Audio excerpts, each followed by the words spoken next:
S, ನಾನಿವತ್ತು video ಮಾಡ್ತಿರುವಂಥದ್ದು ತುಂಬ ಜನಕ್ಕೆ ಇರುವಂಥ ಕನ್ಫ್ಯೂಸ್ ಏನಪ್ಪ ಅಂದರೆ ನಮ್ಮದು ಸೈಜ್ ಬರ್ತಾ ಬರ್ತಾ ಚಿಕ್ಕದಾಗತ್ತಾ ಅನ್ನೋದ್ರ ಬಗ್ಗೆ. ಸೊ ಯಾವೆಲ್ಲ ರೀಸನ್ಗೆ ಚಿಕ್ಕದಾಗುತ್ತಾ ನಿಜವಾಗ್ಲೂ ಅಂತ ನಾನು ಹೇಳ್ತೀನಿ.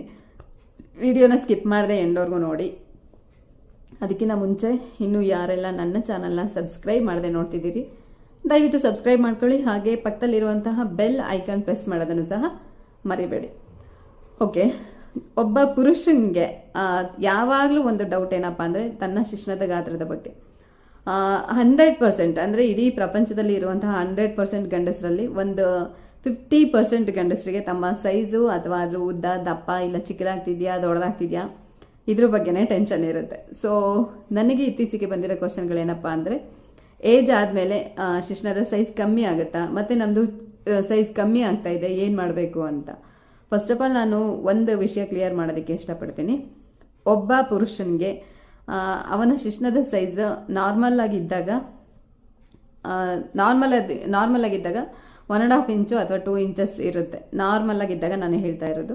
ಸೊ ಅದು ಯಾವಾಗ ಸ್ಟ್ಯಾಂಡ್ ಆಗುತ್ತೆ, ಸೊ ಅಂಥ ಟೈಮಲ್ಲಿ 3.5ಇಂದ ಜಾಸ್ತಿ ಅಥವಾ 4 ಇಂಚಿಗಿಂತ ಜಾಸ್ತಿ ಇದ್ರೆ ಸೊ ಅದ್ರ ಬಗ್ಗೆ ಯಾರೂ ತಲೆ ಕೆಡಿಸ್ಕೊಳ್ಳುವಂಥ ಅವಶ್ಯಕತೆ ಇಲ್ಲ. ನಂಬರ್ 1 ಮೇನ್ ರೀಸನ್ ಏನಪ್ಪ ಅಂದರೆ ಈ ಕೆಲವು ಗಂಡಸರಿಗೆ ಮದುವೆ ಆದ ಹೊಸದ್ರಲ್ಲಿ ಎಲ್ಲಾವುದು ಚೆನ್ನಾಗೇ ಇರುತ್ತೆ.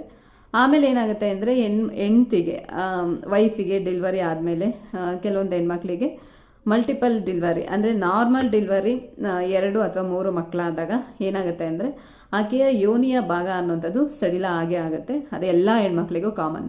ಸೊ ಅಂಥ ಟೈಮಲ್ಲಿ ಗಂಡಸರು ಸೆಕ್ಸ್ ಮಾಡೋದಕ್ಕೆ ಹೋದಾಗ ಅಫ್ಕೋರ್ಸ್ ಅವ್ರಿಗೆ ಏನಾಗುತ್ತೆ ಅಂದರೆ ನಮ್ಮದು ಶಿಶ್ನದ ಸೈಜ್ ಏನಾದರೂ ಕಮ್ಮಿ ಆಗ್ತಿದೆಯಾ, ಯಾಕೆ ಫಸ್ಟ್ ಅನಿಸೋ ಥರ ಫೀಲ್ ಆಗ್ತಾ ಇಲ್ಲ. ಸೊ ನಂಬರ್ 1 ಮೇನ್ ರೀಸನ್ ಏನಪ್ಪ ಅಂದರೆ ಇದೇನೆ. ಹೆಣ್ಮಕ್ಳಿಗೆ ಡೆಲಿವರಿ ಆದಮೇಲೆ ಯೋನಿಯ ಪಾರ್ಟ್ ಲೂಸ್ ಆಗಿರುತ್ತೆ. ಸೊ ಆಗ ನೀವು ಸೆಕ್ಸ್ ಮಾಡೋದಕ್ಕೆ ಹೋದಾಗ ಅದು ನಿಮಗೆ ನನ್ನ ಶಿಶ್ನದ ಸೈಜ್ ಕಮ್ಮಿ ಆಗಿದೆಯಾ ಅನ್ನೋ ಥರ ಫೀಲ್ ಆಗುತ್ತೆ. ಸೊ ಬೈ ಬರ್ತ್ ಕೆಲವ್ರಿಗೆ ಚಿಕ್ಕದಿರುತ್ತೆ. ಸೊ ಅದ್ರ ಬಗ್ಗೆ ಟೆನ್ಷನ್ ಬೇಡ. ಇನ್ನು 3ನೇ ರೀಸನ್ ಏನಂದರೆ ಏಜ್ ಆದಮೇಲೆ ಅಂದರೆ 45, 50 ಆದಮೇಲೇನು ಏನು ಎಲ್ಲ ಬಾಡಿಯ ಪಾರ್ಟ್ ಸಿಂಕ್ ಆಗುತ್ತೆ. ಆವಾಗ ಮಸಲ್ಸ್ ಎಲ್ಲಲ್ಲೂ ಲೂಸ್ ಆಗುತ್ತೆ. ಸೊ ಅಂಥ ಟೈಮಲ್ಲಿ ಏನಾಗುತ್ತೆ ಅಂದರೆ ಸಿಂಕ್ ಆದಾಗ ನಿಮಗೆ ಅದು ಎಲ್ಲ ಗಂಡಸರಿಗೂ 45, 50 ಆದಮೇಲೆ ಅದು ಫೀಲ್ ಆಗೇ ಆಗೋದು ತುಂಬ ಜನ. ಇನ್ನು ಲಾಸ್ಟ್ ಏನಪ್ಪ ಅಂದರೆ ಕೇಳ್ತಾ ಇರೋದು ನನ್ನನ್ನು, ಹಸ್ತಮೈಥುನ ಮಾಡ್ಕೊಳ್ಳೋದ್ರಿಂದ ಶಿಶ್ನದ ಸೈಜ್ ಕಮ್ಮಿ ಆಗುತ್ತಾ ಅಂತ. 100% ಹಸ್ತಮೈಥುನ ಮಾಡ್ಕೊಳ್ಳೋದ್ರಿಂದ ಶಿಶ್ನದ ಸೈಜ್ ಕಮ್ಮಿ ಯಾವುದೇ ಕಾರಣಕ್ಕೂ ಆಗೋದಿಲ್ಲ.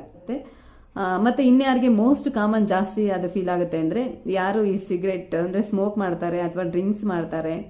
ಸೊ ಅಂಥವ್ರಿಗೆ ಹೆವಿ ಸ್ಮೋಕ್ ಮತ್ತು ಡ್ರಿಂಕ್ಸ್ ಮಾಡೋ ಅಂಥವ್ರಿಗೂ ಸಹ ಬೇಗ ಅದು ಫೀಲ್ ಆಗೋದು ಗೊತ್ತಾಗುತ್ತೆ ಅಬೌವ್ 45.